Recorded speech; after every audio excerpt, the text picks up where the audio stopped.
ನೋಡಿ, ಅಯೋಧ್ಯೆಯಲ್ಲಿ ರಾಮ ಮಂದಿರ ಉದ್ಘಾಟನೆಯ ಹಿನ್ನೆಲೆ ಹಲವು ಕಾರ್ಯಕ್ರಮಗಳನ್ನು ಕೂಡ ಆಯೋಜನೆ ಮಾಡಲಾಗಿದೆ. ಸದ್ಯ ಸಂಗೀತ ಕಾರ್ಯಕ್ರಮ ಕೂಡ ಅಯೋಧ್ಯೆಯಲ್ಲಿ ಆಯೋಜನೆಯಾಗಿದೆ. ಪ್ರಮುಖವಾಗಿ ಗಮನಿಸಬೇಕಾಗಿರುವಂತಹ ವಿಚಾರ ಅಂದ್ರೆ ನಮ್ಮ ಕರ್ನಾಟಕದವರು ಬೆಂಗಳೂರಿನ ವೀಣಾ ವಾದಕರ ಆಯ್ಕೆಯಾಗಿದೆ ಸಂಗೀತ ಕಾರ್ಯಕ್ರಮಕ್ಕೆ ಅನ್ನೋದು ಗಮನಿಸಬೇಕಾಗಿರುವಂತಹ ವಿಚಾರ. ವೀಣೆ ನುಡಿಸಲಿದ್ದಾರೆ ಬೆಂಗಳೂರಿನ ಶುಭ ಸಂತೋಷ್.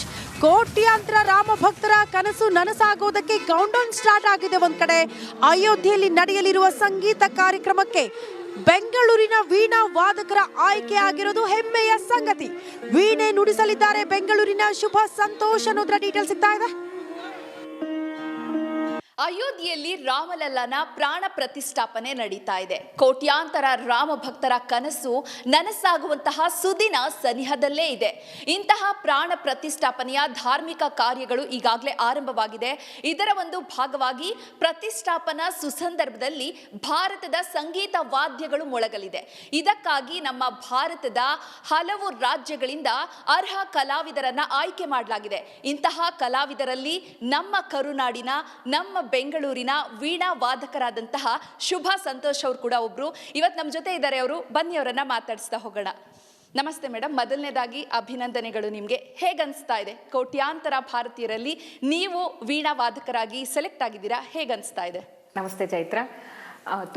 ತುಂಬ ಸಂತೋಷ ಆಗ್ತಾ ಇದೆ ಮತ್ತು ತುಂಬ ತೃಪ್ತಿ ಅನ್ನೋ ಒಂದು ಭಾವನೆ ಇದರಲ್ಲಿ ಅನಿಸ್ತಾ ಇದೆ ನನಗೆ.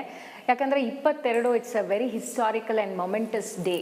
ಅದಕ್ಕೆ ಎಷ್ಟು ಜನ ಪ್ರಾಣ ತೆತ್ತಿದ್ದಾರೆ, ಆಮೇಲೆ ಈ ಒಂದು ಕಾರ್ಯ ನಡೆಯೋದಕ್ಕೆ ಎಷ್ಟು ಜನ ಅವರನ್ನವರೇ ಅರ್ಪಣೆ ಮಾಡ್ಕೊಂಡಿದ್ದಾರೆ. ಅಂಥ ಒಂದು ದಿವಸ ನನ್ನ ಸಂಗೀತ ಸೇವೆ ರಾಮನಿಗೆ ಮುಟ್ತಾ ಇರೋದು ತುಂಬಾ ತೃಪ್ತಿ ಕೊಡುವಂತಹ ವಿಚಾರ ಅಂತ ನನಗನ್ಸುತ್ತೆ. ಇದರ ಹಿನ್ನೆಲೆ ಇದಕ್ಕೆ ಒಂದು ಹಿನ್ನೆಲೆ ಇದೆ ಅಂತಲೂ ನನಗನ್ಸುತ್ತೆ. ಅಂದರೆ ಇದನ್ನು ಹೆಂಗೆ ನಾನು ಅನುಸಂಧಾನ ಮಾಡ್ಕೋತೀನಿ ಅಂತ ಹೇಳಿದ್ರೆ, ಈಗ ಒಂದು 5 ವರ್ಷದಿಂದ, ನಾನು ತುಂಬ ಚಿಕ್ಕ ವಯಸ್ಸಿಂದ ವೀಣೆ ಅಂತೂ ಕಲಿತಾನೆ ಇದ್ದೀನಿ. ಆದರೆ ಈಗ ಒಂದು 5 ವರ್ಷದಿಂದ ನನ್ನ ಆಧ್ಯಾತ್ಮ ಗುರುಗಳಾದ ಭಂಡಾರಕೆರೆ ಶ್ರೀಗಳಾದ ಶ್ರೀ ಶ್ರೀ ವಿದ್ಯೇಶತೀರ್ಥ ಶ್ರೀಪಾದರು ಸುಮಾರು ಹಲವಾರು ದೇವರ ನಾಮಗಳನ್ನ ರಚಿಸ್ತಾ ಇದ್ದಾರೆ. ಅದರಲ್ಲಿ ನಾನು ಸುಮಾರು ಒಂದು 250ಕ್ಕೂ ಹೆಚ್ಚು ದೇವರ ನಾಮಗಳಿಗೆ ರಾಗ ಸಂಯೋಜನೆ, ತಾಳ ಸಂಯೋಜನೆ ಮಾಡಿ ಅದನ್ನು ರಾಮ್ ದೇವರ ಮುಂದೆ ಅರ್ಪಣೆ ಮಾಡುವಂತಹ ಒಂದು ಸುವರ್ಣ ಅವಕಾಶವನ್ನು ಅವರು ನನಗೆ ಕಲ್ಪಿಸ್ಕೊಟ್ಟಿದ್ದಾರೆ. ಅಂದರೆ ಇದರ ಅರ್ಪಣೆ ಅಂದರೆ ನಾನು ಹೇಗೆ ಹೇಳ್ತಾ ಇದ್ದೀನಿ ಅಂದರೆ, ಸ್ವಾಮಿಗಳು ಬರೆಯೋ ದೇವರ ನಾಮಗಳು ಎಲ್ಲರಿಗೂ ಗೊತ್ತೇ ಇರುತ್ತೆ. ಅದರಲ್ಲಿ ಭಾಗವತ, ರಾಮಾಯಣ, ಮಹಾಭಾರತದ ಒಂದು ಅಂಶಗಳು ಅದರಲ್ಲೇ ಕೂಡಿಕೊಂಡಿರುತ್ತೆ.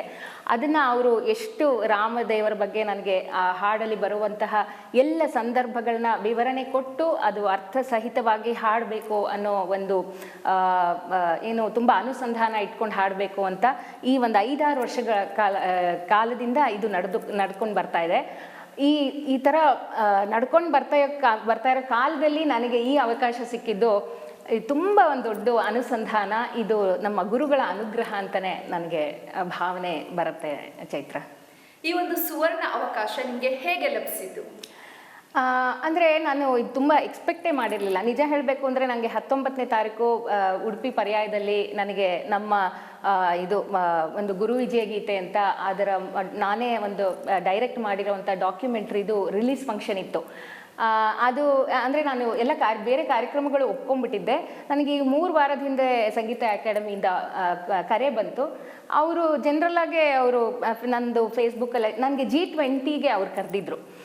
G20 ಕಾರ್ಯಕ್ರಮಕ್ಕೆ ನನಗೆ ಹೋಗೋಕ್ಕಾಗಿರಲಿಲ್ಲ. ಅದನ್ನು ಜ್ಞಾಪಕ ಇಟ್ಕೊಂಡು ಅವರು ಈ ಸದ್ರಿ ಖಂಡಿತ ನೀವು ಬರಬೇಕು, ಇದು ತುಂಬ 22ನೇ ತಾರೀಕು ಅಂತ ಹೇಳಿದಾಗ ಕಿವಿ ಚುರುಕಾಯಿತು. ಯಾಕಂದರೆ ಈ 14ನೇ ತಾರೀಕಿಂದ ನಡೀತಾನೆ ಇದೆ ಕಾರ್ಯಕ್ರಮಗಳು.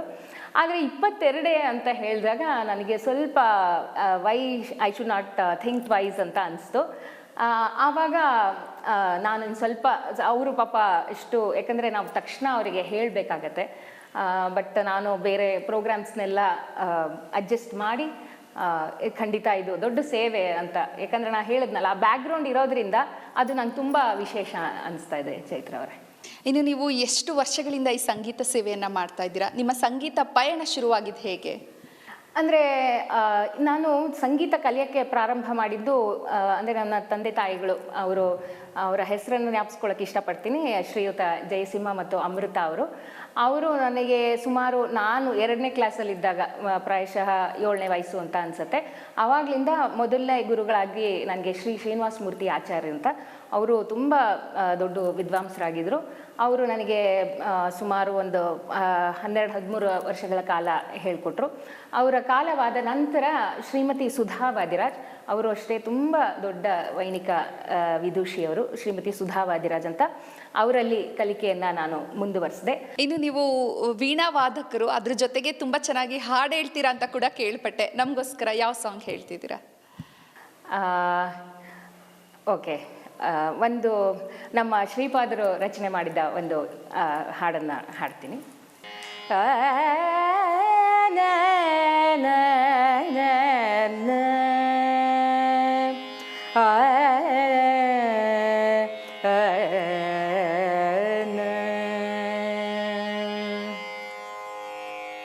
ನಂಬಿದೆನೋ ರಾಮ ನಿನ್ನ ಅಂಬಿಗನೇ ಸಲಹೆನ್ನ,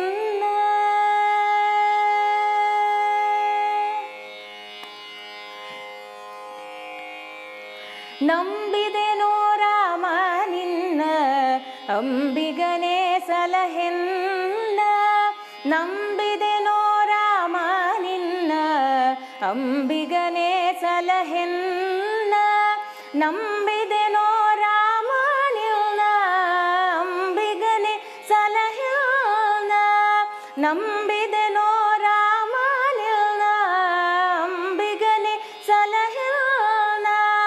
ರಾಮ ರಾಮ ಜಯ ರಾಜ ರಾಮ, ರಾಮ ರಾಮ ಜಯ ಸೀತಾರಾಮ, ರಾಮ ರಾಮ ಜಯ ರಾಜ ರಾಮ, ರಾಮ ರಾಮ ಜಯ ಸೀತಾರಾಮ, ರಾಮ ರಾಮ ಜಯ ರಾಜ ರಾಮ, ರಾಮ ರಾಮ ಜಯ ಸೀತಾರಾಮ.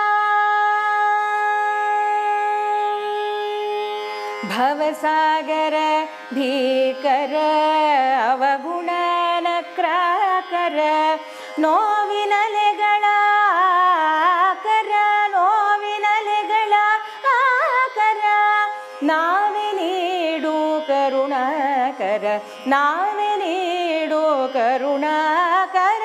ನಂಬಿದೆನೋ ರಾಮ ನಿನ್ನ ಅಂಬಿಗನೇ ಸಲಹೆನ್ನ, ರಾಮ ರಾಮ ಜಯ ರಾಜ ರಾಮ, ರಾಮ ರಾಮ ಜಯ ಸೀತಾರಾಮ, ರಾಮ ರಾಮ ಜಯ ರಾಜ ರಾಮ, ರಾಮ ರಾಮ ಜಯ ಸೀತಾರಾಮ.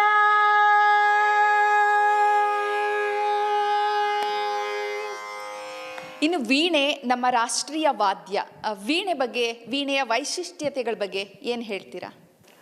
ಚೈತ್ರ ಅವರೇ, ವೀಣೆಯ ವೈಶಿಷ್ಟ್ಯ ಅಥವಾ ವೀಣೆಯ ಬಗ್ಗೆ ಮಾತಾಡಬೇಕು ಅಂದರೆ ನಿಜವಾಗ್ಲೂ ಅವಧಿನೇ ಸಾಲಲ್ಲ ಅನಿಸುತ್ತೆ. ಯಾಕಂದರೆ ನೀವು ಆಗಲೇ ಹೇಳ್ದಂಗೆ ಇದು ಭಾರತದ ರಾಷ್ಟ್ರೀಯ ವಾದ್ಯ. ಆ್ಯಂಡ್ ನನಗೆ I always feel it's rightly regarded as mother of all instruments ಅಂತ ಹೇಳ್ತಾರೆ. ರಾಮ ಜನ್ಮಭೂಮಿಗೆ ಹೋಗ್ತಾ ಇದ್ದೀರಾ, ಪ್ರಾಣ ಪ್ರತಿಷ್ಠಾಪನೆ ಒಂದು ಧಾರ್ಮಿಕ ಕಾರ್ಯದಲ್ಲಿ ನೀವು ಪಾಲ್ಗೊಳ್ತಾ ಇದ್ದೀರಾ. ಮತ್ತೊಮ್ಮೆ ಅಭಿನಂದನೆಗಳು ನಿಮಗೆ. ಇಷ್ಟೊತ್ತು ನಮ್ಮ ಜೊತೆ ಮಾತಾಡಿದ್ದಕ್ಕೆ, ರಿಪಬ್ಲಿಕ್ ಕನ್ನಡ ವೀಕ್ಷಕರಿಗೆ ವೀಣೆಯ ನುಡಿಸೋದ್ರ ಮೂಲಕ, ಹಾಡನ್ನು ಹೇಳೋದ್ರ ಮೂಲಕ ರಂಜಿಸಿದ್ದೀರಾ. ಧನ್ಯವಾದಗಳು. ಧನ್ಯವಾದಗಳು ಚೈತ್ರ, ಮತ್ತು ನಿಮ್ಮ ಟೀಮ್ ಅವ್ರಿಗೆ ತುಂಬ ಧನ್ಯವಾದಗಳು. ರಿಪಬ್ಲಿಕ್ ಚಾನಲ್ ಅವ್ರಿಗೂ ತುಂಬಾ ಧನ್ಯವಾದಗಳು. ಜೈ ಶ್ರೀರಾಮ್.